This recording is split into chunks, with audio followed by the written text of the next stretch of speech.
since we're 1/3 of the way through the season, depending on your perspective, because this may have been episode 2 of season 3. It just happened to come out the 4th week of the Yeah, absolutely. Absolutely. So we could be at episode 2 of season 3. Bold strategy, Cotton. Let's see if it pads out. See if it works out for him. This is the episode Grace Randolph said, like, really turned it around for her. Like, this is it. Yeah, she loves how Rhaenyra was treated in this one. That's actually strange because I think in this one they're like continuing to sow the seeds of why Rhaenyra is going to be rejected by everyone. I'm assuming Grace didn't understand what this episode was saying about the result of the graffiti choice. Like what she, because I assume Grace thinks like, yeah, get him. What is like, no, I don't think that's what's happening there. I mean, this episode, it was another example, kind of paying off, I guess, some of the things that we saw in like the last episode, like the decisions that she's making with almost every person involved are rather foolish. Like she's alienating all the people that she desperately needs close to her, and her reactions to the bastards thing, the overreaction, the sensitivity to that is obviously that now we know why she's going to be known as Rhaenyra the Cruel after the things that are playing out after she panics about that. Did you enjoy when they were like, "Where's the hand of the king?" It's like, queen rather. It's like, yeah, where the fuck do you think? They open up to that council sequence, and there's nobody sitting. Nobody's there.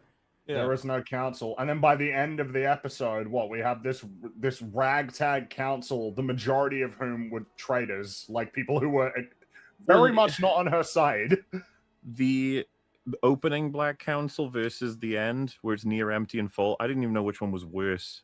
Like, judging honestly from who's there, it's like, good God, it's horrendous, man. Having it near empty except fucking Massaria. It's like, get a new master of coin and blame him for all of our problems. Yeah, and he's from White Harbor. Yeah, he's from White Harbor. He's a Manderley. I did like a lot of his interactions when like Damon puts the head on the fucking table and he just like slowly moves the cup of wine away from the head, and then Damon's, hey, you find yourself clever, don't you? I'm the clever one here. He's like, all right, like I just got here, man. I found this episode more enjoyable to watch, I guess, than the last episode, but it's because we got to spend some time with some of these things we hadn't before. The show remains a mess, like very messy. But I do think we have a new candidate for the most interesting character on screen, who is Ormond Hightower. I enjoyed every scene with Ormond in it. I enjoyed every scene except for the last one. The last one I didn't like. So I don't know if I like it for what it represents in the show, but I really liked it for what it revealed to us about what the basically what the Hightowers have been after for a long fucking time, and what the Faith has been after. And like, when I say this show's really frustrating to watch, because I think they do some things that are really cool and some things that are mind-bogglingly stupid, you can tell that Ryan Condell is a fucking hardcore weirdo fan about A Song of Ice and Fire, who watches YouTube videos and lore theories and fucking searches on Reddit for things probably. But at the same time, you see him ignoring so much of the actual material, because this is like bringing up things that people have theorized about for a long time, because the Hightowers are very, very mysterious in present day Song of Ice and Fire stuff. And there's been a lot of speculation about their motivations and things like that. And for him to just, like reveal a little insight, and then it makes you reflect on everything that Otto has ever done. The accusations that Otto may have had a hand in, other deaths with the Targaryens being involved potentially. Like all of those things, it really recontextualizes a lot of what Otto's end goal may have been, period. Sure. No, I get you. I Unfortunately, though, a substantial amount of the episode is just terrible Rhaenyra scenes, and then occasional glimpses of characters that I still have some investment in. And even then, you know, people like Daemon, it's like, ooh, you're starting to take some damage by virtue of being tethered to this main storyline, because it's starting to make you make choices that I don't like. What are we supposed to do against 1,000 super soldiers? Characters making choices against what was established before is the sign of a bad TV show.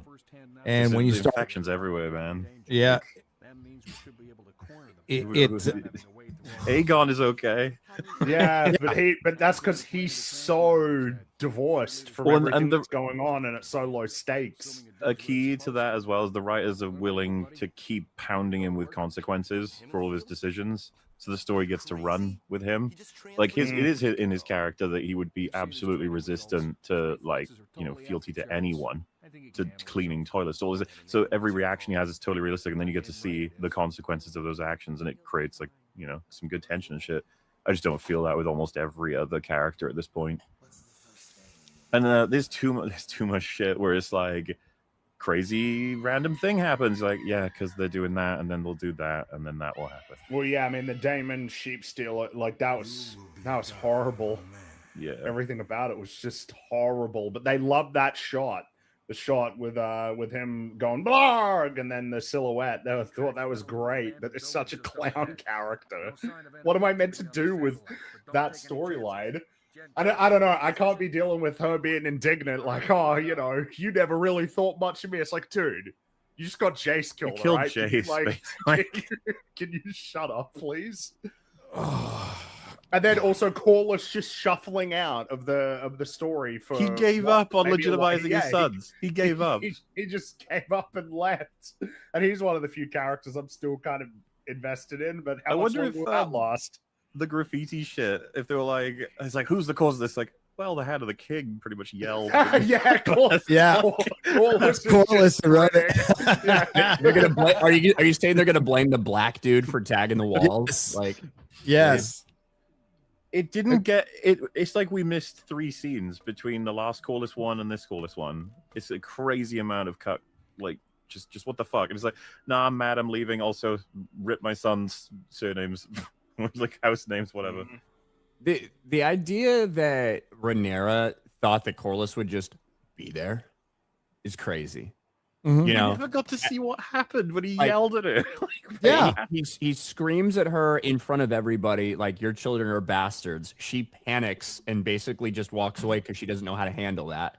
But she expects the next morning for Corlys to just be there dutifully, hand to the king.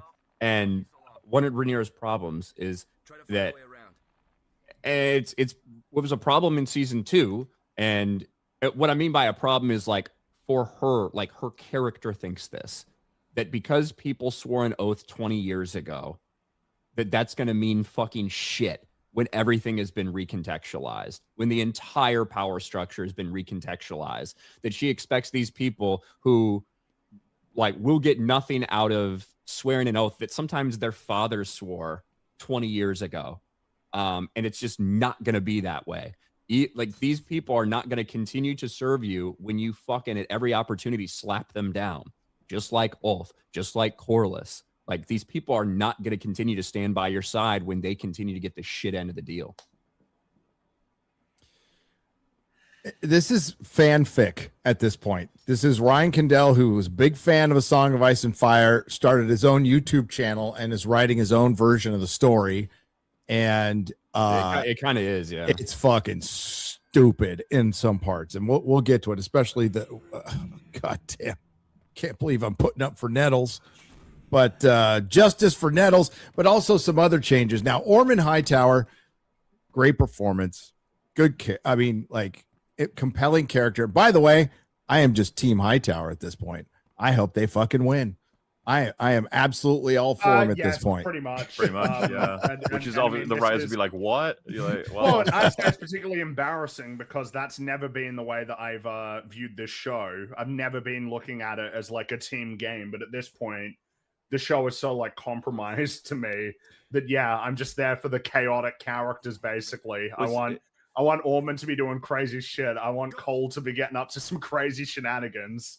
That's the problem. I like Aegon. I like Cole. I Yeah, think and Ormond's Aegon too. interesting. It's like Mhm. versus who on the other side is like vaguely And now they're the Daemon. underdogs. Now they're the Yeah. underdogs, which then adds another element. It's like they're going to have to do clever and interesting things to succeed. And I know all the people I like are going to get horribly poetically ironic deaths where they're beaten and shown to be lame. And Yeah, I'm just like, yeah, cool. exactly. You know, we'll get essentially for one of these characters probably the equivalent of the Homelander. I'll fucking suck your dick, please. That's probably coming. That probably is coming sometime soon for one of these three.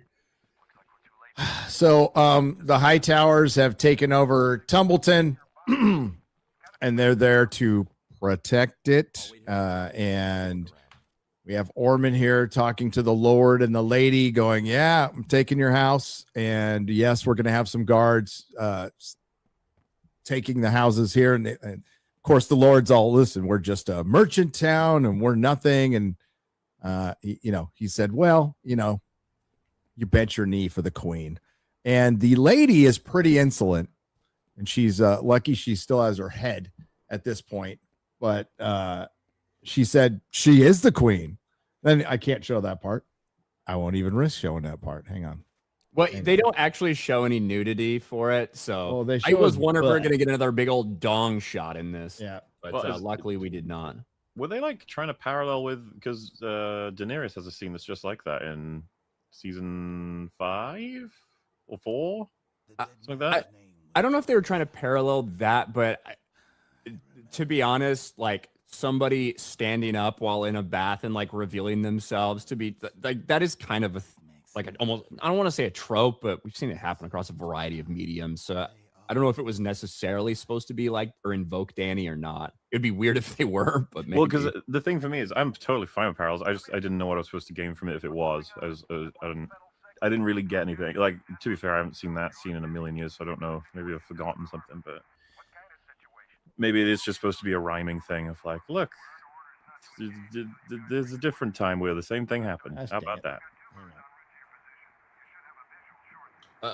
So effectively they're taking over, and like the guards are going into houses and they're being quartered there. And, you've got the people who are in charge of this town apparently, or trying to be like, Ormond, hey, we don't know how we feel about this. And he's like, look, my duty is to serve the crown, the rightful king, and all this stuff. And to do that, I need to be well rested. To be well rested, I need to have a proper home. And that's just the way it is. Don't worry. We're going to make sure everything's good. We're going to keep you safe. We're not going to let any harm come to you. And as long as you guys are well behaved, you don't have anything to fear from us.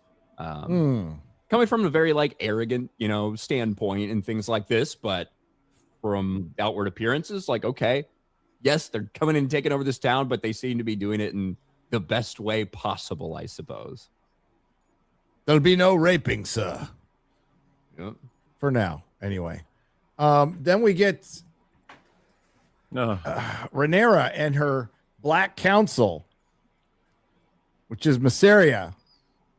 It's not even anyone else yet. Yep. And Grandmaster Orwell, who's supposed to be in the Black Cells right now, and Rhaenyra's Maester back on Dragonstone, who I guess is everybody forgotten about on Dragonstone at this point? I wonder if they're still waiting there in the room. They're like wondering where she is. They might still be there. So he's kind of around too. And as Mahler pointed out while we were watching this, we have one person who betrayed her and another person who betrayed her and worked for the other side for what, a year?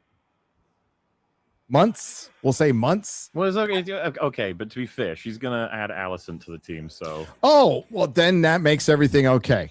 Yeah. Another person who's supposed to be locked up.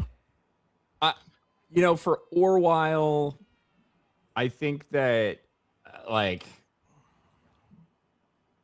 he's doing about any the only thing I don't know if you can just, because maesters are going to serve whoever's in the castle, and we even saw that with in Game of Thrones to a little extent. Orwell definitely did help the High Towers while he was there and try to heal Aegon and everything, but he seems like fairly neutral party overall, more trustworthy than Massaria, to be honest. Oh, but at the end, maybe Orwell's like in on the entire thing too. Well, Maybe the that's kind of the Maesters thing. are in on the entire thing with the Hightowers. I'm fine on his end. He's doing everything he can. But like on her end, I could think of a Maester she should probably have here instead of him, doing his job. Someone she could trust more than him. yep. Oh well. Oh yeah. That's your Black Council right there, Massaria, and she just shines in every scene. She's so somehow they have to win the people's support. She's still having a hard time. Having a hard time. She doesn't have any money. She sent Damon out to the Vale to go get some gold from Lady Aaron. I'm sure that's going to work out just great. And yeah, Massaria is just standing there giving her advice like this, and it makes me crazy. They have to focus on urgent matters at home, they say. Well, obviously they don't have troops, they don't have gold, and they have to deal with Tumbleton now. Did she say they're not going to use the little balls because the balls were used by? Oh, didn't her dad use the balls? Yep. Well, now no more balls because we're removing the balls from the council. You see the symbolism there, guys. Okay. We have a diverse council with no balls. And Orwell gets his spot back on the council after the 70 IQ combined for Massaria and Rhaenyra are like struggling to figure out what to do about Tumbleton. And he's like, look, like, because they're like, we can't send dragons because, hey, what they want us to do is bait us into using dragons to turn the people against us. We can't do that, blah, blah, blah. And Orwell's like, Damon's Riverland host is marching to King's Landing. You could just divert them. If they head to Tumbleton first, it's not going to be easy, a ground fight, door to door, all this stuff, but it's better than raising the place to the ground with dragons. And that's how he earns his seat back, I suppose. The council is funny. You just imagine if there's a janitor, they're like, hey, you want to, what do you think? And he's like, well, I don't know. I guess, let's look at the battle map. They're a little desperate on this council right now, but by the end of the episode, it'll be nice and full. Oh, sure. So, of course, we have to have a scene between Alicent and Rhaenyra because, for one, for how quickly they got through the Battle of the Gullet and everything's being dragged out now. Yeah. And we're being dragged. It's being dragged out to the next battle, and it's slowing to a crawl at this point. This one was. I thought this episode was the most boring. Like these seems like obligatory scenes of like, well, yeah. I mean, Olivia Cole is her name, right? Cook. Does she? Coleman's the other one. We've got her page. She's one of our major billings. Like, time for a scene for her. It's like, what have we got? Like, I don't know. Ask her opinion on everything that's happening today. On Ormond, tell me as much as you can about Ormond. She's like, I barely know him. And then she asks her about her own son, who she barely knows. And she says, well, she specifically, and this sets up what Ryan was talking about earlier. Durham was specifically sent there to be a Hightower and not a Targaryen. And then she calls herself out for being a mom, saying, well, look at how those turned out. It's my greatest motherly act was sending my kid away. So it's like we've kind of covered that a few times at this point. I don't know. It just feels like there's just not much left to drain out of Alicent in her scenes. They're really being forced in. Because she's not in the story, and the rumor of her ending up on the council, I could totally believe. Oh yeah, at some point, we're getting awfully close to it because she's talking to her a lot. She is an unofficial member. Like Rhaenyra is going to her for advice about this shit anyway, and yeah, she should be in chains, right? She should be in golden chains right now. Yep.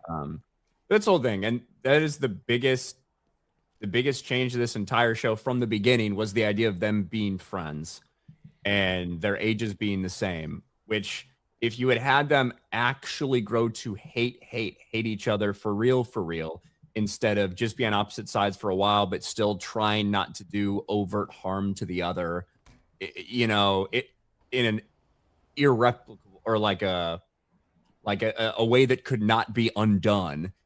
but unfortunately they're still fucking buddy. They're still they still don't want to hurt the other. They still dream of when they were under that fucking weirwood tree, dreaming about princes and shit. And that's ultimately the biggest change of the entire series that has ramifications every episode. She cut her father's head off. Rhaenyra cut her father's head off badly, by the way. But hey, we're still going to go to her. So she says that Ormond doesn't like foul odors. This is going to probably come up, guys. Mm-hmm. They made a big deal out of it a lot, so it's got to come up at some point. Foul odors. So Corlys, the Black Father, is abandoning his son at King's Landing. Yes. Good God. So she, at the end of the Black Council scene, she's like, "Where's the hand?" And we brought that up earlier after their little argument, which we never saw resolved. So Corlys, feeling a little wounded, is going to go out and hunt the remnants of the Triarchy. Like, I just don't think that's the most important thing right now, but he needs to do it. Yeah, like, he gave up. He just totally gave up, and also no consequences for what he said. It's like the This is worst what I mean. of both worlds. Enjoying the shit out of him yelling at her, like I'm all for that. I think like this completely undercuts it. The fact that he was just like, fine, I'm going then. No justice for my sons. When it's like, if we've learned anything about Corlys, losing Driftmark, or at least his like trophies and everything, combined with bloodline being cut off, this is everything. There isn't anything else. So the idea that he just leaves it with announcing to her, "Your sons are bastards," in front of her like fucking household god and everything. It's like, where is the story? Where did it go? Well, the whole point was she was worried about how she would look if she made his sons legitimate, and then he yells bastards, which makes her actually look worse. And that's cool. All right. All right. Okay. He's like, So- I'm mad. I'm going to go kill some people. Yeah. And I'm going to send my bastard son to go be my stead on the council. And sounds like, what? Like, because there's a line where he's like, I can't legitimize you. It's like, you kind of still kind of can't. You just have to push more for it, I guess. He pushed pretty hard to the point, yelling in the Red Keep, screaming they're bastards. What I think this scene needed was like another minute or two of Corlys explaining like why he's going to battle like the Triarchy, in terms of, like I can't, like, I've got a fucking queen who's like doing this, won't even fucking acknowledge my kids. The least I can do is defend the people around like Driftmark and stuff like that, for like some semblance of like the people in that area that he should be protecting. I feel like if we had something like that, it would have been a little more sensible, but it just a bit later, right? Quickly he's just riding out of town and you barely even get a reason. Because Alan says something like that later, as well as the whole like he needs a fight to feel better. But I don't know, it's just, I don't know. You just took King's Landing like a minute ago, and the Hand of the King's kind of important. But like, let's send my illegitimate kid over. He'll who knows nothing of court. He says it right there. I am not a creature of the court, but he'll turn out to be great, I'm sure. It just doesn't make any sense. It feels like they're just, well, it is. They're getting rid of Corlys. They're just getting rid of him. So we have the odd couple. The odd couple, Aegon and Larys. And I like Aegon. He's probably a terrible person, but he's still one of the more interesting characters in this. And they're coming up on Rook's Rest. Where, but first, he takes a look, and we were thinking about Ryan on this one. He takes a look at Sunfire. Doesn't look rotting to me, Ryan. They really didn't want to push you to believing explicitly that it's alive, but I mean, it has to be at this point. There are a lot of flies hovering around, but maybe it just stinks. But I don't know. Maybe we're gonna get to the end of this season and Sunfire's actually dead, and we're gonna be like, "What the fuck was all this about?" Maybe that fucked up. But there's no way that Sunfire is dead. And in this one, you see Aegon sitting there and like begging him to get up, and Larys is trying to do with you've got a couple people who are, yeah, you got to pay the toll to touch they've kind of taken control of this area, and they're charging people to touch the dragon or get on the dragon's back and all this shit. And Sunfire is not moved. He doesn't look rotting to me, but he's not moving. And whether he's in like a deep hibernation, whether he's almost given up on the fucking living, I don't know. Maybe he knows the script and he's given up as well.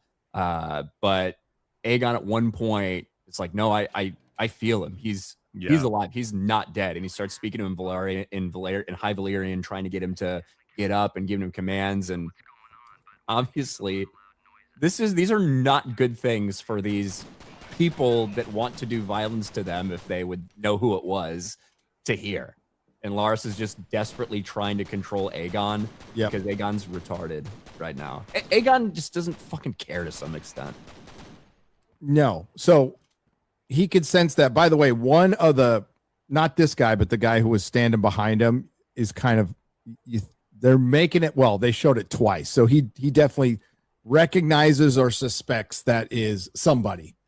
Or Aegon, because they shot the guy with the beard that was behind him. They showed him twice, kind of looking up suspiciously. Yeah, so they're certainly setting that up, and I'm expecting Sunfire to come back in some dramatic moment. Is there any precedent for peasants? Kind of like, would they carve up a dragon? Do they eat? Does dragon meat go? Is that nourishment to people? I have no idea in this universe.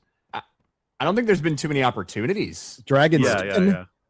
Skin would be valuable. Dragon teeth, dragon horns, dragon scales. But like, I wonder if dragon meat is. Basically, what I'm asking is what's the likelihood of them having chopped up Sunfire by now? Because I get that they made a toll thing here, but I think that's probably the writers trying to sort of be like that. They're doing the toll. They're not gonna do anything else to Sunfire. Okay.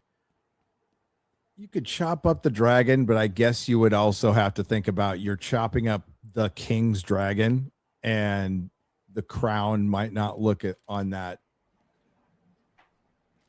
very well, depending on who's sitting the throne. But right now, when they burned a puppet, so they find out right. The story goes Aemond killed Aegon, and Aemond is not on the throne. Rhaenyra is. Still, it's a dragon. Maybe the small folk are still worried, or they just needed Sunfire to not. Well, maybe this chopped up is worth a shit ton, man. Maybe a lot of people come by here and they do ride the dragon, so they get a bunch of money. Can you imagine Sunfire being like, "This fucking sucks, dude."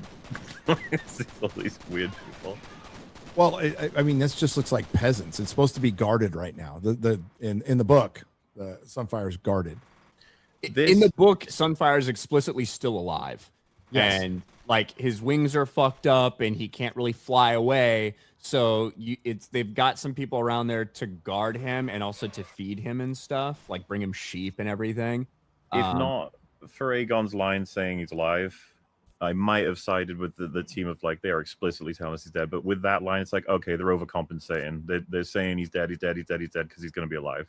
Of course he is. They wouldn't dedicate this much time, but it's the Aegon line, I think, that cinches it. It's like he's the dragon sense, the dragon connection. He wouldn't say Sunfire's alive. Only for that not to be the case. Yeah. I think we may have talked about it right before, but I think that like it feels like Aegon is at this point, he's really not bought into what Larys is trying to do. Larys is trying to get away with Aegon. And he even talks about a little bit here, like the plan is to find a way to get back in power, plot our way back to power, and bring you back with this incredible resurrection when the time is right to take advantage and come back. And people will sing songs about you and people will tell stories about you. And Aegon's not really into that. It does feel almost like he's just kind of going along with shit, but he's not listening to Larys and the suggestions. He's not listening to him when to shut the fuck up. It feels like he doesn't really care about living or dying. At a later point here, I feel like we have the moment where Aegon determines, okay, I might actually die right now, and I am going to do whatever it takes to live. And maybe they're trying to set up some parallel between Aegon not really wanting to live anymore and Sunfire kind of being in this inert catatonic state. And maybe when that desire to live and get revenge possibly like starts a fire, no pun intended, within Aegon, maybe that will be the moment when Sunfire with the link. Maybe I don't know. I'm just speculating, but that could be one of the ways that they do it. I'm not sure. Then we're back at Heron Hall. Gawain and Cole, our boy Cole, has been in this a lot this season, by the way. Make it to Heron Hall, and they meet Alice Rivers, and she says basically that Aemon is fled, is taken off, and everybody else has been slain, and she is but a steward of sorts. Do they hear a dragon overhead at one point in this scene? They hear something, and that's what I thought it was, but they definitely hear something when they're walking in. There's a noise of something flying over. I don't know, but they make a point of showing that. There's a lot of weird, creepy shit that goes on in Heron Hall. Well, you can hear that like the goat too. It could have been the bats in Heron Hall. It could have been Alice Rivers as a fucking owl. Who knows? But a green man, you never know. So Gawain wants to basically bail out and go back to Ormond and join their strength to theirs, because they have a very small band of troops, and they know they're like sitting ducks at this point. Cole, who's just Mr. Black Pill's like, if I want to die an honorable death, fuck it. So that's. He's like, Wayne, you've been talking about being honorable. Isn't he this dragon shit honorable? You've seen all these fights. Why don't we just go out there and start killing as many people as we can? No dragons involved. Just like jump them on the roads and shit. And I don't know if that's the most honorable thing, sneaking up on people and fucking killing them. But that's kind of back like Cole's whole thing. I don't even want to be in this world anymore. I'll just kill until I die. I hear you, man. I hear you, Kristen Cole. And he just wants to fight guerrilla warfare. Yeah, he's going to be like they will be like the shadows, and it sounds fun. Gawain's not into it, but he basically says, my dad died of sorrow. Life sucks. Let's die like men. Okay. And we don't really go back to another scene with them, right? That's it. I was hoping for a little more of that, more Heron Hall, and a little less of Rhaenyra and fucking Alicent, but whatever. We have Alan and Rhaenyra in Viserys' room with his model of old Valyria, which is, I was telling the guys while we were watching it, this is the most we'll ever see of old Valyria, which is a damn shame. Maybe if we get the Aegon Conquest movie, we'll get a prologue with like the doom of Valyria. You think? I was talking about this the other day, and I wish if we got to see Aegon's Conquest that it was a TV show, maybe like a 2-season television show, right? Not like crazy, but I think you could structure it almost like Man of Steel. Not to say do Man of Steel, because I know we have people that hate that. What I'm saying is, like, how the first 10 or 20 minutes on Krypton, you could do that, like, in old Valyria with the dreams the Targaryens are having, with just touches of what that world is like right before they fuck off, and then ultimately Valyria explodes, and maybe you see a faceless man or something behind it. I don't know. Yeah, going. yeah. Like, you could do like 10 or 20 minutes or one whole episode of that show, the first episode. Oh, that'd be fucking awesome. Yeah, I know. I'd be all for it, but it would probably be shit. But we're just, the premises would be awesome. Valyria at its height, you could see how like much this world is actually degraded. They're post the highest civilization. Sure, they used a lot of slaves. Sure, it probably bit them in the ass, but still would have been cool to see. So they have a little. Seeing the Targaryens as like the lowly Targaryens, right? Yeah. Like, the Targaryens were not some standout house. They were one of the lower houses in old Valyria in terms of the dragon riding houses. they're like low end of the totem pole. So, you know, where did this concept come of that they are somehow so high above everybody? They are elevated. Is that just because they had a dream that this was going to happen? And when that happened, they felt like, well, we are destined then for greatness, like all that shit, you know? And they're the last ones too. You can feel a little special about that. So they have a little talk over the model, have a little chat about fathers and how they can be inspiring and frustrating. And you're totally going to be on my council now, I guess. Okay, why not? This space. It's another scene that doesn't really move anything forward. It's just a conversation. And that's where it just feels, God, this thing's slowed to a crawl. So back to Laris and Aegon, and they have to go into Rook's Rest. And they're supposed to be kind of laying low. They run into the guy running the place, basically. He's kind of a dick. They got to pay him pretty much everything, and they have to earn their keep. So Aegon has to be the piss boy, basically, piss and shit boy. So he is being humbled. And he's resisting it, and it's all in character, and it's all entertaining to watch. And Tom Glencarney, right, is his name, doing a good job. He's doing a good job. Mm-hmm. He's doing a good job. And the more they show this, the more I want him to brutally kill everyone else. With a thumbs up. Like, it's one of the best things I thought about season 2 was Aegon. Turning him into who we saw him and who we viewed him as in season 1. And not to say that it's like, what a good guy Aegon is. But he is a sympathetic character because of the surroundings, because of his upbringing, because he wasn't ready for this, because he was used as a pawn and forced into this, because he did want to be viewed as a king that was worthy of things, because no one ever, like, these people didn't really believe in him, and they fucking straight up told him they didn't believe in him.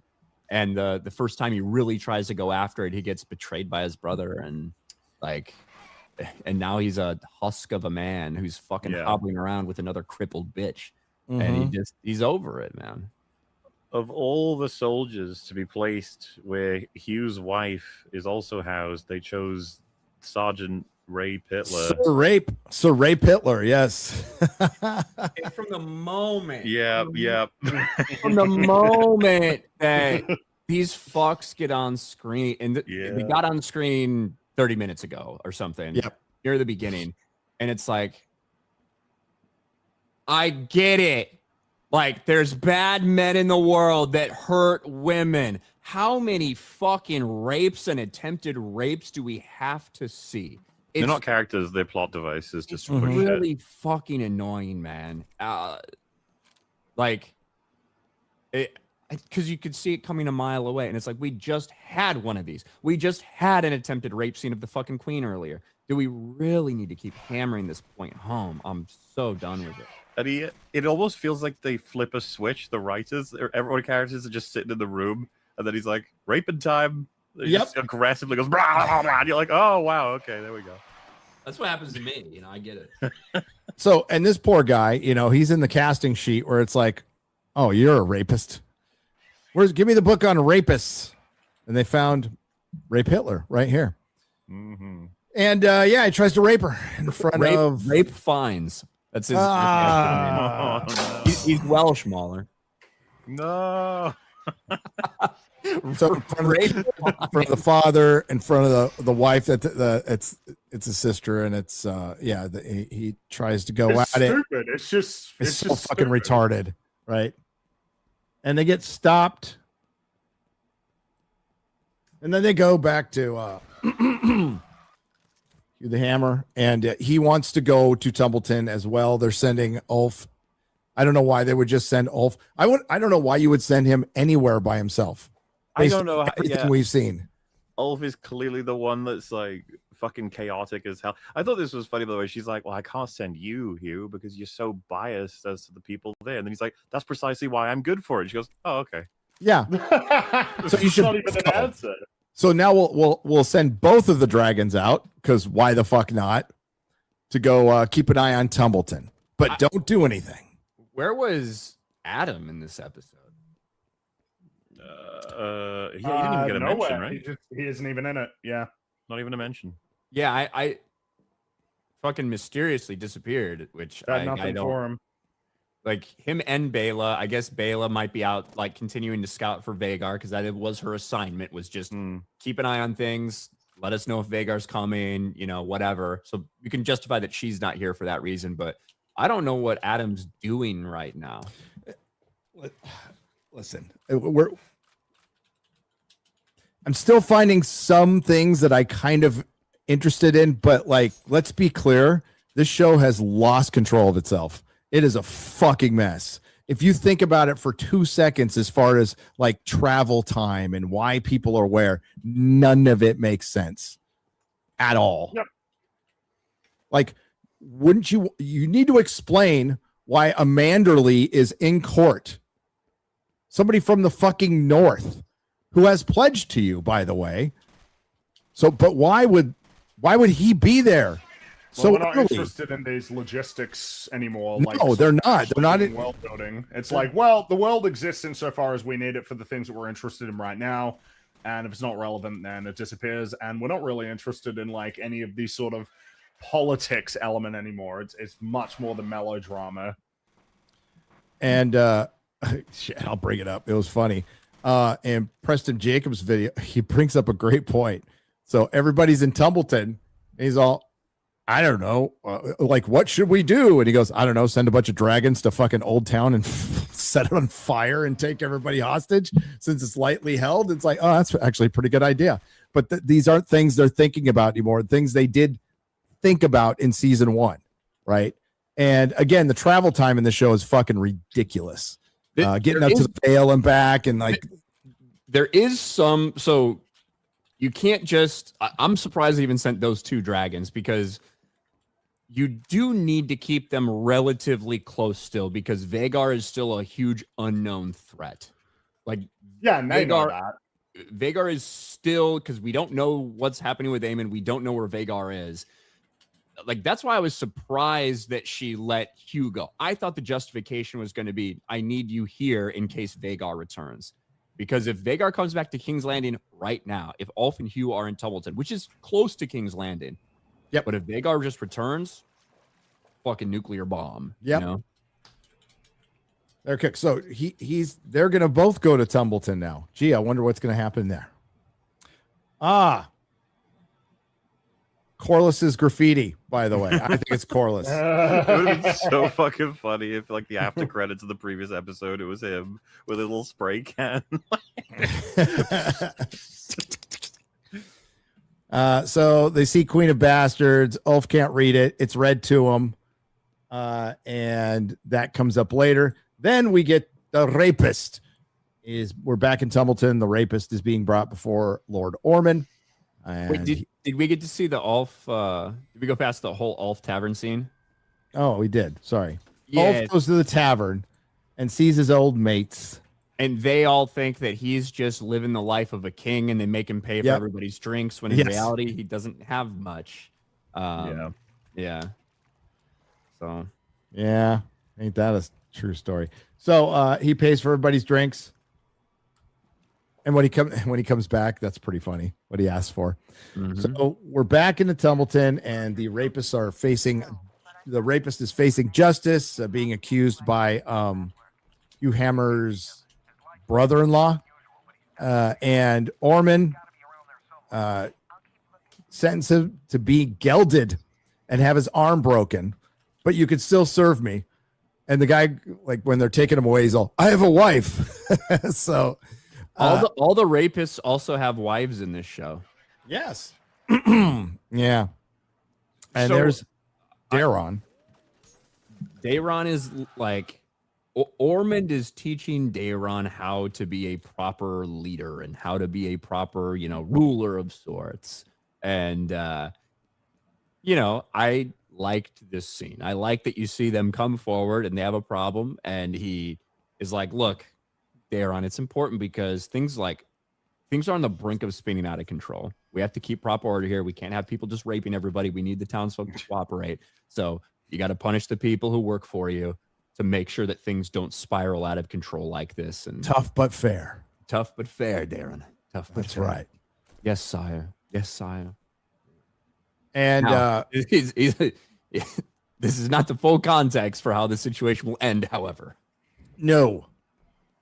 So yeah, he's gonna get gelded. He's all, my lord. It's all tough shit. So, and this is the guy playing Link in the Zelda movie. Yeah. Interesting. He will anyway. Yeah. He will be.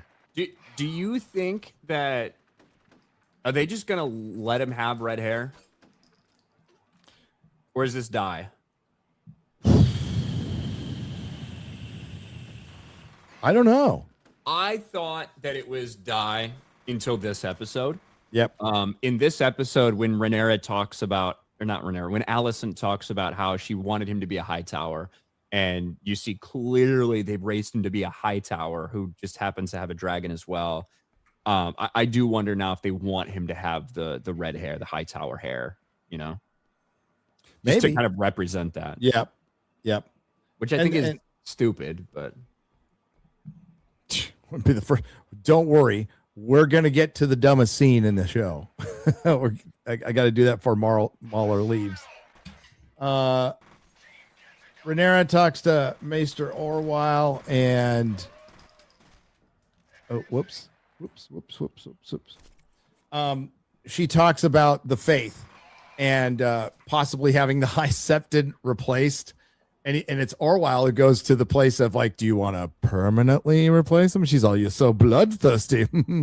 But he basically tells her, you don't need to be anointed by the you've got all the symbols of power. You got dragons. You're on the fucking throne. You're in King's Landing. Do you really need it? Is it something you need to worry about right now? And I mean, it kind of is something she needs to worry about. But like, I think right now, no. Still feels like a wheel spinning scene. It totally was. Yeah.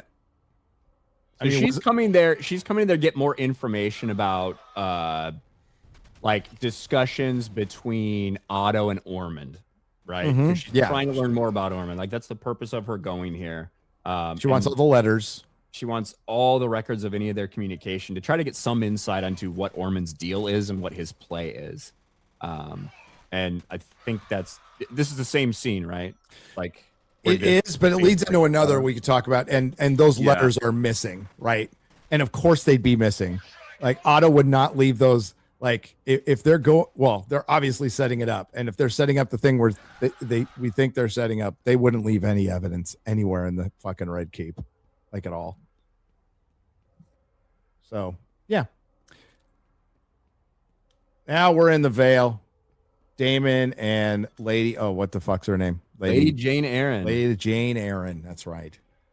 Lady. You could Jane just say Eyre. Lady Eyre. That's easy. Well, I want. Or I could just ask what her name is. Every fucking episode, you ask me what her name is. She's got a forgettable name. It's Jane.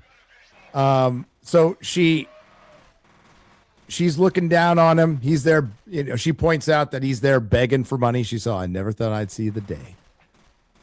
Damon begging for. Well, first they mentioned swords, and he's all, well, no, it's not swords I actually need. I need gold.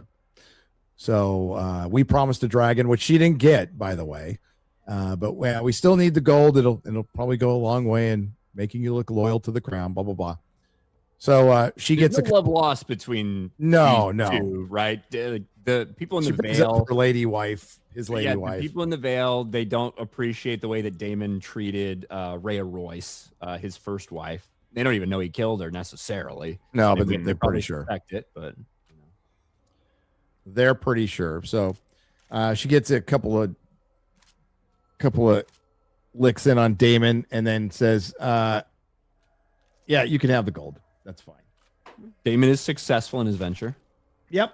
So we all, wow, this ended pretty quickly, and he's loading up his gold, and all of a sudden his dragon starts acting a little funny, and we knew where this was going. Yeah. I said this as soon as episode 2 happened, and they didn't know. Like you knew this was where it was headed. Yeah. Yep. I thought it was like for Damon to lose control of Caraxes like that is wild.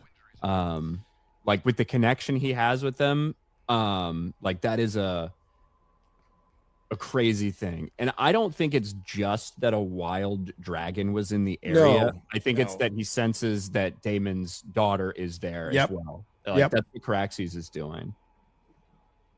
So he lands on a cliff face where there's a cave, and there's going to be a scene coming up, if I can see it, that everybody's going to say pure cinema. Ugh.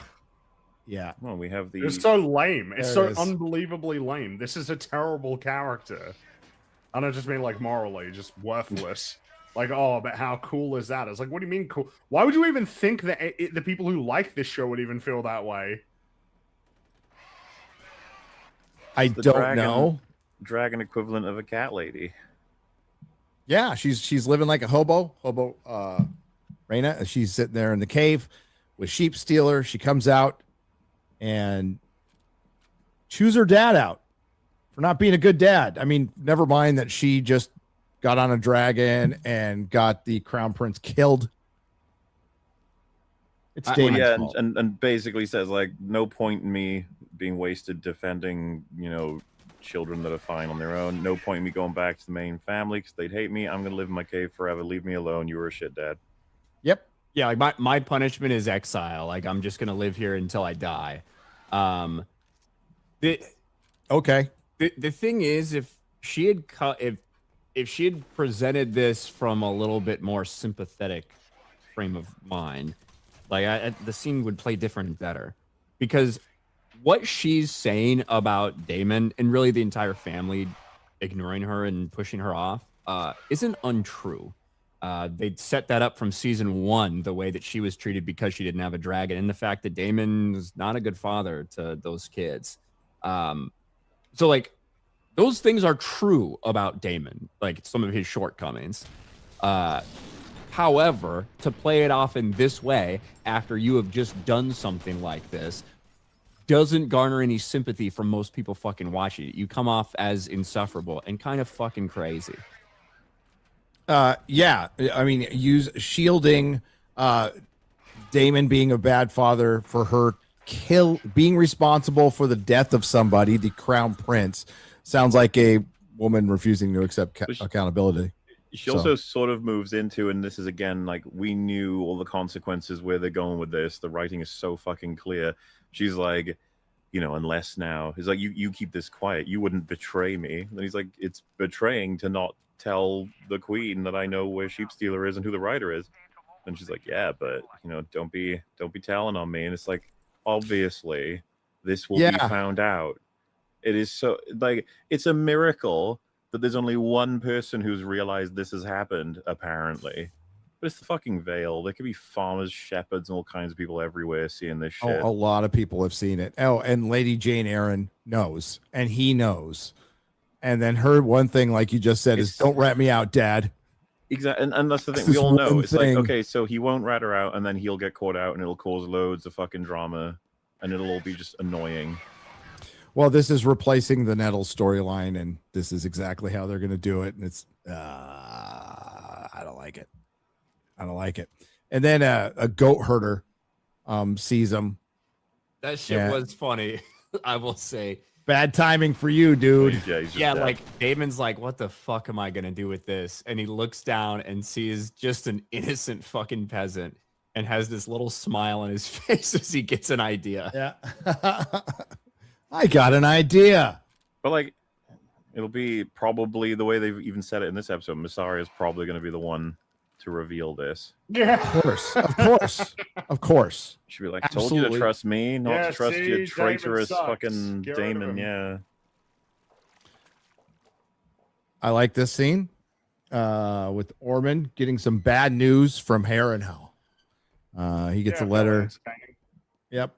He gets a letter saying that Aemon's not going to be there with F.E.A.R. And Daron like tells the other servant kid to like, get out, get out. And he bashes the shit out of the table with vigilance. Yeah, I was gonna say, is that vigilance? That is vigilance. All right, yeah. So vigilance is the House Hightower Valyrian steel sword. So whoever the Lord of the Hightower is, they have that sword. I will say, later too. I assume the writers want us to be like, oh my god, he's so like, petulant. But I was just having fun with this. Because I I'd be as loved mad it. as he was probably. Yeah, no, too. it's pretty amusing. And hey, look, he's getting it out in an environment where it's only causing damage to property, you know? And then he gets it out of his system, And then he calms down. and he calms down, straightens his shirt, and goes, "Okay, we got a little change of plan." And it's clearly like a common occurrence because Darren knows it's coming. Yeah. You know, he tells the other like squire, like, get out. Get the fuck out right now. They needed Orman in sooner, in my opinion. But you get right, like I can only imagine the writers sort of making him being like, look at this asshole that you're looking forward to because of all the evil shit he's put in place, but you're looking forward to him getting punished, sort of vibes. And I'm like, that's unfortunate because he's the only one right now that I feel like has a chance of being able to actually be a thorn in the side of the characters that are so fucking retarded. He's in a bad spot though, that's why he's freaking out because he's put himself in a really, really bad spot. He was gambling. That's what I'm saying. On, like, you know. I'm not even like I think his reaction was fucking fine. I even love the contrast of get it out and then refocus, and now we work hard. Like it almost comes across vaguely like you're actually doing that because it's therapeutic to get the rage out and then focus. But I don't think that's what the writers were going for. Nope. And he sits back down, and then we must alter our scheme. This is when Ulf comes in and asks for Rhaenyra to pardon all his friends and forgive his debts and give his friend a house or something like that. Yeah, so good. I do enjoy the Ulf stuff because he doesn't know what he's doing. No, and it's not really his fault. Like he's some lowborn fuck who got given this thing and is expected to understand how to act, and he doesn't. No one's taught him, and he's like playing. He's pretending. He's trying to use these words that he's not comfortable using. He doesn't know how to ask for things. He doesn't know the proper entry protocols. You just see him fucking leaning around, seeing if it's his turn to go in yet. And, you know, every step along the way, he realizes that what he thought this would be is not that. Like, no, and he's told he can't go to the fucking tavern anymore, Ryan. It's like, what? Hey, eventually realize it's better getting drunk alone by yourself, buddy. All right. That's how I do it. I don't need to drink alone. That's right. So then he tells Rhaenyra right in front of the Kingsguard, who like about to draw his sword, like, hey, somebody wrote some graffiti that you're Queen of Bastards. Yeah. And the guy in the back drew like he holds on. Was ready to go, you know. He's like, dude, don't shoot the messenger, all right, or stab him. Yeah. So she tells the Kingsguard. Which Kingsguard is that, Ryan? I don't know. I don't know if they said his name the entire time. I don't know. But that is the important thing we skipped over was after she hears that, she's like, go let Sir Luther Large and the Gold Cloaks know to find that shit, take that shit down, find whoever did it and punish them somehow. You got to punish them because I can't have this. And her overreaction is turns out not to be the best of choices. Yes. So we're back with Clubfoot, Aegon.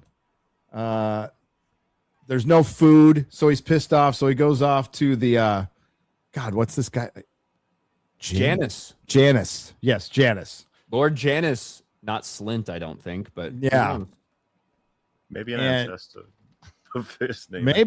Maybe. So he starts like being insolent with him, and the guy pulls a knife. And this is the part you were talking about earlier, Ryan. This is the point where he decides he wants to live because he could have easily died right here. He had a knife to his belly. In a scene that preceded it, they were talking about knives to bellies and who those bellies belong to. And he decides he wants to live. So Janice tells him to get on his knees. And of course, we went somewhere else. Suck his dick. Yeah, exactly. But watching. No. We went somewhere else. No. He has to kiss his shitty shoes. Covered in shit. They make sure to show you that. It's covered in fucking poo. Yep. They cut away from scenes too soon in this. In too many instances not to notice at this point.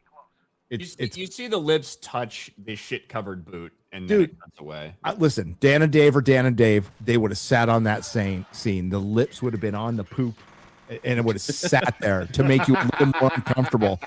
And I prefer that. I think they're saving, like, you know, a woman getting assaulted. They're never going to show it anymore, right? Ever show it anymore. Which, I mean, I think you should be allowed to do kind of whatever you want in art, but they're not going to show it. So it takes away some of the danger. You know, you don't have to outright show like the entire act, right? But you know, it's like how they went light on Blood and Cheese. They pushed out on Blood and Cheese too. Yeah. I think that. Yes, Gary says he wants to see more rape on television. That's what he said. But I rape Hitler. I'm being desensitized to these rape attempts because we see them every other episode. Like, so at this point, I'm fucking sick of seeing it. Like, just fucking piss or get off the pot. Don't let me off the hook. I'm saying I want to see more kids get decapitated too. Okay, that's what else I was asking for. All right. But I wish so. But in reality, when we continue to see all these rapes and attempted rapes, it's like, okay, I get it. Like, why don't we stay reserved with that? So when we do it for a good reason, it's for real, actually impactful. You know? Dude, doing it 2 episodes in a row is some feminist bullshit. That's all it is. And I think there was an episode in between, but yes. Did I miss one? Okay. Episode 3 is all Rhaenyra. Doing it twice in the first part of a 4-episode season is ridiculous. But there's his shitty shoes. Oh, look, it's Rhaenyra and Mysaria again, but David's bulletproof. The whole council. It's just so farcical, and of course they'd say, yeah, because it's all gonna come undone. It's like, no, but it's so stupid that he should know that it won't work. Really? Yeah, man, found him, killed him. All right, problem solved. Anyway, Sheep Stealer's gone, found him, got all the gold. Like, fucking excuse me, who is he? I don't know. David walks in there triumphant as fuck. He's like, yeah, motherfucker. Dude, he needs a little banner in the background that says mission accomplished. That's what he needed. The lie is so bad too that he's basically established like Sheep Stealer does not have a rider. Anyone in the Vale can forever find out easily that's not true. Yeah. One person sends a raven going, I saw somebody on the back of Sheep Stealer. I think didn't Rhaena just say, I'm just gonna stay in this cave until I die? Yeah. She flew out. No, she didn't. Sheep Stealer alone flew out. No, Rhaena, right? Oh, I'm pretty sure she was on Sheep. Was she? Yeah. I mean, I can check. I know it's super quick. It doesn't Yeah, really it was. make sense. Yeah, I didn't realize that. I thought that was just Sheep Stealer fucking running out. I didn't see the back. So I could be wrong about that then. I think you're meant to believe that she's on him. Okay. I might have missed it because I thought that Sheep Stealer just fucking like charged out. I can just totally picture a fucking comedy of errors where Damon burns that guy, takes his head, and then some other shepherd is looking and he's like, kills that one, and then another shepherd. It's like, you guys fucking everywhere. Like, stop this shit. Wipe through a few hundred. Just wipe out the veil and keep the lie going.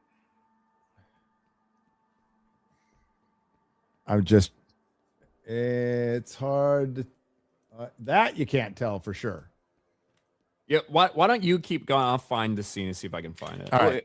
The plan is to presumably live in the cave, but still to live off sheep, right? Or whatever. Yeah.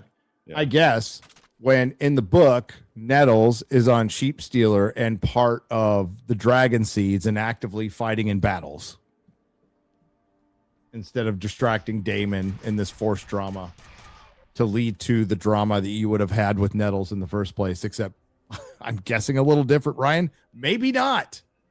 So probably in the book, there are 2 frames of mind. One is that they're fucking, and 2 is that he does see her as a child. Yeah. Like that is how it's presented in the text. Most people have always defaulted to they're fucking, but it is presented 2 sides in the text that he sees her as like it's like a father-daughter relationship. So Rhaenyra's not a Targaryen father-daughter relationship, but an actual father-daughter, you know? Yep. So did you find it? Was she on Sheep Stealer? Okay. I'm going to keep going. So Rhaenyra is robbed of her vengeance And she reluctantly says, I suppose I should thank you, Damon. And he's all, yeah, totally. Masaria's onto him. Oh, Don't and then hit she him. goes, who is it? And he's like I don't know why he lets her head remain on her shoulders at this point. I don't know. Just push it down the stairs. Fuck it. Then Allison Hightower, because we needed more of that. And Rhaenyra coming in going, hey, I'm totally taking your dad that I killed. We're going to send his bones up to Old Town. Here's his ring. Aren't I nice. sweet? But then a spooky development. And that spooky development is, Mahler? Someone's pregnant. Yeah. Dun, dun, And dun. we talked about this early on, and it's like I don't think we've seen a shot of Helena that it looks like she could be showing, but then we get this scene, and Yeah, in the background. Yeah. yes, and this is Maelor. Oh, My there he question- is. My question is, whose baby is it? Yeah, I think, Mm. I think the it's show's Aemon. going to be fucking with that as well. I think it's Aemon's. I said that last season when we were talking about this. Yep. I wouldn't be surprised at all. But there's Maelor. But obviously this creates. Well- Again, this did not happen. So, Maelor was already born when Blood and Cheese happened, and he saw these things happen. And he was like taken out of the city for protection, and he ends up getting killed in a really like tragic way in text. And a lot of people speculate that that's what causes something to happen maybe later. But in this, he hadn't been born, and people were like, "Is it just not going to happen?" George talked about there being no Maelor, all these things. This is a huge problem for Allison and Helena, because that, in theory, is another heir to the fucking Iron Throne from Aegon's line. So the relatively nice treatment that they're getting now could certainly potentially In change. jeopardy. Yeah. And can Allison tell Rhaenyra this, or do they have to continue to try to keep this hidden? Can Allison, after Rhaenyra saying, you know, I would have spared him, right? Is she going to feel like she can trust Rhaenyra with this for her to have some mercy? You know, like that's what they're going for. That's what they're setting up. That's the drama, the interpersonal drama that they're setting up with it. I don't know. how that's gonna Allison's fucking used play to out, giving man. up her kids and grandkids. She'll probably just telling her straight away. Yep. Rhaenyra, look, get her. So Hugh the Hammer's over Tumbleton, and they noticed the dragon. So he's there on his watch. And then we get the scene, and yeah, this is the bad decision. The gold cloaks. It's all going awry. She's all gone going too to hell. far. It's like, all right, yeah, mhm. So the gold cloaks are just wreaking havoc, kind of like they were in season 1 when Damon was trying to clear up the streets and chopping people's balls off. Not as bad as that, but this isn't a great first impression for Rhaenyra. Especially over a bit of graffiti. That's like, it's whatever. Yeah. Yeah, it's looking a little insecure.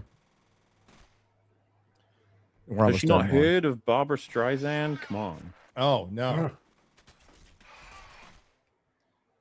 So we end the episode with Ormond and Daeron and the brother-in-law of Hugh, who's there, by the way. He can't see this. And they're bringing him in because he struck a Hightower guard. So that's by extension striking a Hightower. So he is teaching him a lesson that he has to protect his family name, protect his people, and has to execute the guy with vigilance. Yeah. And it's like, hey, you know, yes, we kept control of things. We punished the guard because he did something wrong, but he's still an extension of a Hightower, and you can't let someone hit a Hightower like that. But there's way more to this scene, though. Like, Well, we're going to get to that. The reason he is doing all of this is because he is preparing him to be king. He is. They want to put him on the throne over Aegon, who's dead, right? And to them anyway, and Aemon, and he even goes, "You want me to pass over my brothers?" Is I'll listen. You know, fuck the Targaryen scourge. We're gonna put a high tower on the throne. You know, and this really leans into a lot of stuff to what may come later with the Grand Maester conspiracy, and you can throw in the faith in this too, and you know, this is what's so mysterious about the High Towers, who do not appear in A Song of Ice and Fire. We are, as a matter of fact, we were just getting to them because is it Lord Ormond in A Song of Ice and Fire too? He is in the tower conducting his book of spells with his witch daughter, while Euron Greyjoy is about to sack Old Town, right? So, and that's the only time we really hear of him at all. So, like, their connection to the faith and their location, their connection to the faith, their connection to the Maesters, how, like, the origins of their family, they predate the first men. Yes. So yeah, like the high tower in general is very mysterious. Yep. And old and stuff. And I really like this scene for a lot of those connecting pieces.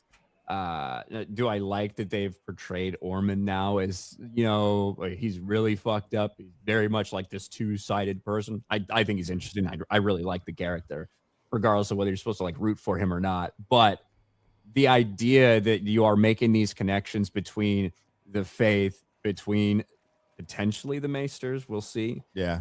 And that there is some other people at work to restore Westeros back to before the way it was when the Targaryens took over. I really like. I like the scene with the Septon in the last episode to try to hammer some of that home. I like the connection with Orwyle talking to Rhaenyra about, you know, how strong could these connections be. He talks about, you know, I raised you in the light of the seven. You say your prayers, like we raise you the right way. You are superior, but there is this scourge of Targaryenism in you, and we've tried to get that out of you. And your connection to this dragon, although we need that dragon, it's something that's vile, and you shouldn't like show this affection for it. Mhm. And Tessarion the whole time looks like he just wants to fuck up Ormond, you know, Mhm.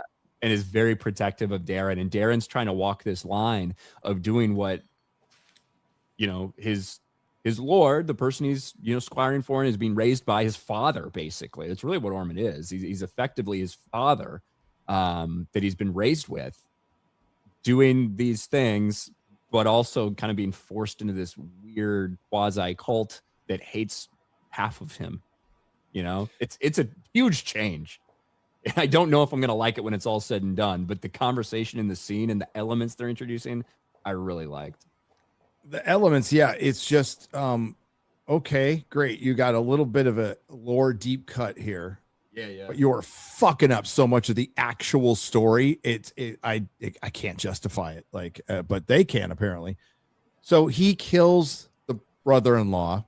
Which, and, yeah, it's just like, yep, they were evil. Yeah, look at that. Yep. Or they, it's just, yeah, I don't know. Like, hey, look, and they're even, I'm pretty sure they're even playing the like the music again during this scene. Do that again. that sound, yeah, that's the one that they play to be. And like, he's gonna look, they're so unhinged. So they end it with the dragon just chomping on that dude while the credits play. You hear, Yeah, He's hungry. He's I hungry. wanted to see that too. I did. Yeah, no, I know. Like, what the fuck? Why are we going soft now? You know? But that's where it ends. I am baffled how Grace could think that this like explains everything Rhaenyra has done in the first 3 episodes, and now her character is like sitting on a foundation. And I don't think they ever give her I'm one. honestly baffled. I'm Yeah. baffled. I'm not sure what it was. Of course, I'm thinking about it through, you know, her perspective, which is a wacky one. But I don't know what it was that was so exciting to her in this episode. I think even people who like the show would have to concede this is a pretty boring episode when it isn't frustrating. When it isn't frustrating, which is a lot, the show has just lost control, man. I don't know how it rallies from this. We're heading into a battle of Tumbleton, but I think that's it, right? And then we skipped over the fucking fish feed, and there's 2 battles of Tumbleton, by the way. So who knows if we'll get a second? And then I don't think you can. I think this is effectively the second. You know. Yeah, I think they're going to combine them. Yeah. Roddy the Ruin, like he's been in 2 shots. You know, like they haven't really done anything with the North. Kristen Cole's barely been in it. And one of the more mysterious things that happens in the book, this doesn't spoil anything, is when Eamon and him are in Harrenhal, like a bunch of stuff happens. You know, so it looks like they're just going to fill in blanks, and I don't know. I hate the fucking. I hope there's more to the Alice Rivers just wants to be the Lord of Harrenhal. I thought there was just way more to her than selfish gain. But maybe there's a reason for it, you know. They got to spend their time better, like to the point where, like I said, there's just too many scenes. Like all the All-While and Rhaenyra ones could be consolidated to one scene. You don't need as many. The Alicent ones, like the amount of time it takes for Rhaenyra to just talk to people in scenes about stuff that you're just like, can we just do this all in one Black Council scene and done, please? No, they spun their wheels a lot in this. Because Corlys now is we're going to disappear for 2 episodes as well. Yeah, as he does. It's like his iconic move. And I don't know what they do with David from here. We'll see. So much has changed. It's a mystery to anybody who read the book at this point. But they're nerfing Daemon. They're nerfing Corlys. I would argue they've nerfed Corlys from the start. But at least it was, I don't know, believable in the earlier seasons. But now the insistence on putting Alicent and fucking so much of the show is just forced at this point, and it feels that way. And I'm way more. I would rather watch an entire episode of Ormond Hightower. Yeah. So I gotta jump out. By the way. All right. Have fun at your Appreciate yous. appointment. What a fun show! Yay! It's not that fun to talk about. I'll catch you guys for the next one. Yeah, see you, dude. Bye-bye. Episode 5 next week. Oh yeah, boy. You know, and you know, we're trying. They're like, we were wondering back in season 1, Ryan, when it goes, when we get past a certain point, a bunch of characters disappear. Yeah. And how are they going to deal with that? Because they're going to have to make them appear. And now we see it just doesn't feel like it fits. Now, in Ryan Condell's defense, the story just goes all over the place at one point, and we just forget about Alicent and even Rhaenyra, and George is just describing battles, right? Yeah, and that's when it comes to people who are like, oh, the story in the book is so much better. I say, look, I wish they would have stuck to it, but it's not really a story. No, it's a recounting of events. There's no fucking dialogue. There's no actual like canonical like plot. You know what I mean? It is just like a listing of random facts that happened over a 10-year period. But it is certainly making some of the same mistakes as later seasons of Game of Thrones, particularly with the travel and not really explaining why people are in. That what really worked in the early seasons of Game of Thrones is you felt the distance of Essos and Westeros and the North, you know, and Dorne. Even Dorne sucked ass, but like you felt that distance, and you don't anymore. Like people are just popping back and forth from the Vale, you know, to the Vale, It's and like King's they don't Landing. feel obliged to work as hard now. Like, Yeah. oh well, the show's established and people like it, so all of that sort of, you know, we can sort of forego a lot of that attention to detail. And it shouldn't have been as hard as Game of Thrones because you are pretty much just stuck, you know, around the Crownlands. You're not spending a bunch of time in the Vale. So the Crownlands and the Riverlands. Where else, Ryan? Especially later in the story. For where? Sorry, for A Song of Ice and For Fire. late, for Fire and Blood. You are in King's Landing. Yeah, like there's very little of the North stuff. There's almost nothing in Old Town. There's almost nothing in Lannisport. Like, not really. No. There's nothing in Dorne. Like, so You're in a pretty centralized location for most of the time. Yeah. So I think that Reyna is on Sheep Stealer. I'll show you the two best. Let me share my screen real quick. Okay. The two best shots I could find. So I think she's on there. That looks like it. She is. This is the other best shot I found, which is really difficult to tell, maybe. So I could tell on the other shot better. Yeah, like I think she's on it. Yeah. But we'll say she's on it. It's really tough to tell. I thought the Sheep Stealer was just off on his own. There's no fucking saddle either because he's fucking wild. Mm-hmm. But I think I'm pretty sure that's her. So I understand George's frustration. Now, finish the book, George. I'm not even going to bother saying anything. Such a waste of breath to say, finish the book, George. What's that? Is that your desktop? yeah, it's the fucking background, I guess. What is it? It's the random windows cycling through fucking nature shots every 30 minutes. Bro, there was one time where, like, because I'm sharing the screen on it because I was trying to share the screenshot I took and the thing.